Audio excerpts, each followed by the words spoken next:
Good morning, good evening, and good night. You can never really tell what time it is in here because there are no windows. What's going on, YouTube? My name is Aranda, and I thought it would be cool to start off the year with a little home studio tour. Just turned 2019 not that long ago, so maybe by 2020 I'll do another one, and we can see how the space changed and developed over time a little bit.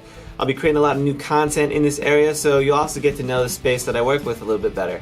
But anyways, this is Aranda Studios, and it was built by me and my cousin Richie Aranda. And if you want to see a video of how we constructed a broken down shack of a garage into a functional recording and rehearsal studio, then I'll link that in the description below. But other than that, without further ado, let's take a tour. Alrighty guys, welcome. This is Aranda Studios. Please excuse the mess, there's always a lot going on here. On this side we've got some chairs, one of our PA speakers that we use for rehearsal, all our microphones and mic stands that are commonly used for rehearsal, some cables right there, Behringer monitor that we use as well, and we've got a bunch of panels all over the place. The gray ones are just some foam panels that you get from wherever you get them, and these other ones we built ourselves. They're a bit of insulation with a little wood frame. Those ones are definitely, they make the biggest difference because those ones are doubled up in the corner for bass traps. We definitely noticed a sound difference in the room, like just kind of sounded tighter and less weird ringing frequencies.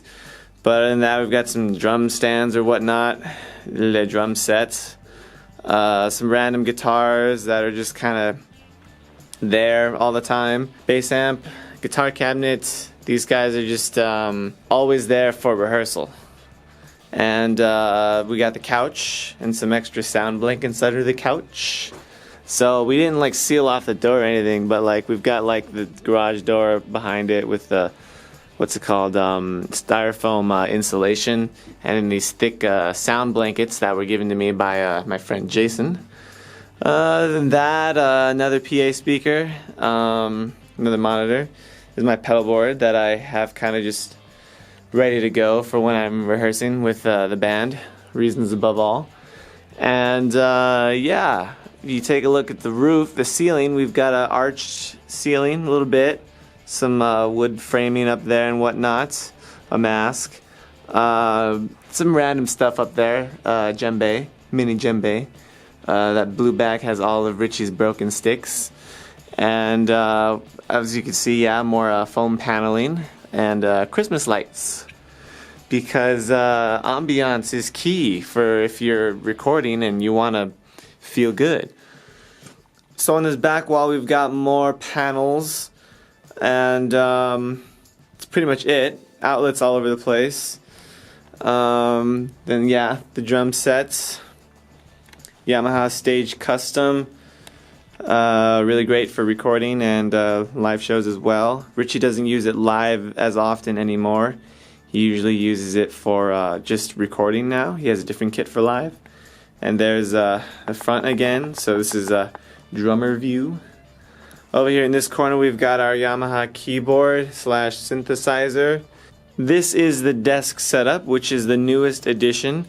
I've got my Fovitech softbox lights that I was using for, well, I used to light myself up. And yeah, so there's some things here. This is a Studio Trends 46-inch desk.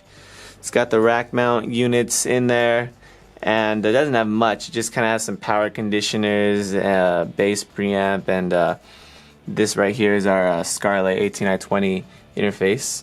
And then I also use the Apogee Quartet. So we can link them together and get like a total of like 12 inputs for when we're recording a bunch of mics on the drums. These wonderful babies are the Yamaha HS7s. Fantastic monitors. I love them to death. Those were pretty much gotten right around the same time we got the desk.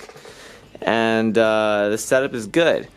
We also got a Art Studio V3 tube preamp. I use that for vocals and DIs and all sorts of stuff. And right there, ooh, that's a very important thing, is our AC unit, because in case you forgot, this is a garage. Well, not a garage anymore, but it was.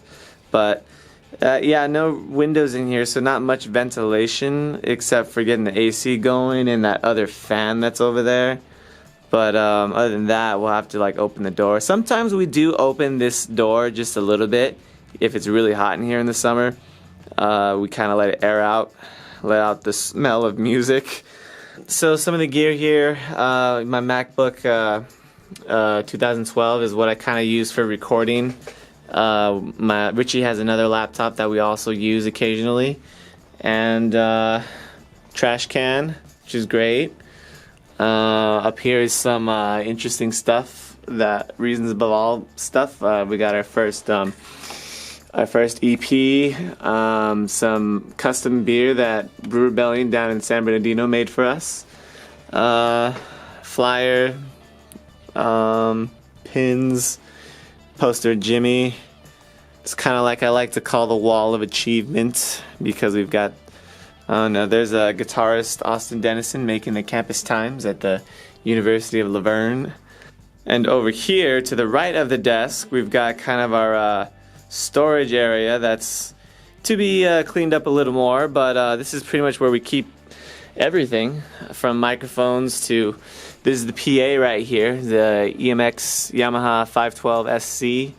So yeah, bottom shelf here are microphones. We've got some Audio-Technica AT2020s, Shure SM57s. We started out with this CAD Pro.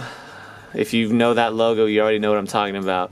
The CAD Pro drum mic set, that's like the cheapest drum mics you can get, because you just need all of them, so it's kind of crazy. But that's the bottom shelf. Over here in the crate we have bags that have all our microphone cables and guitar cables, and right here is kind of like the junk drawer, if there was like a drawer. If it was actually a drawer, this is a basket, the junk basket if you will. We've got random things in here that we use often, like tape, earbuds. Richie's got some lug locks, screwdrivers, very useful in the studio. Extra strap, mustaches, in case you never know. Top shelf, we've got Richie's cymbals, so we keep them off the floor now. He's got a laptop bag where he keeps extra drum items, and his case for his double pedal. We're always kind of adding to it, always kind of reorganizing, always changing things up as we go. And as all the stuff in here has been added over time, you just don't really like have a studio overnight unless you've got a bunch of money to spend. It's a lot of money to drop in one go. Just this desk and monitor setup was really expensive. So to be honest, like all this stuff in here, it just gets added on over time. So that's pretty much it. We just kind of configured the space as we need it for what we're doing. Rehearsals, recordings, and the setup's always a little different. But that is basically Aranda Studios and what I work with, and yeah. Thanks so much for checking out the video, guys. If you want to leave a like and subscribe, that would be awesome. And if you have any suggestions of how we could maybe add to the space to make it better, then leave that in the comments section below. As always, if you want to check out what my band Reasons Above All is up to, there's a link to that channel in the description below. And speaking of bands, I started a second one. Became involved in a second project called Fearless Genius. And if you follow me on Instagram, you'll find out more about that. Link in the description. And other than that, I'll see you guys in the next video. So, till next time.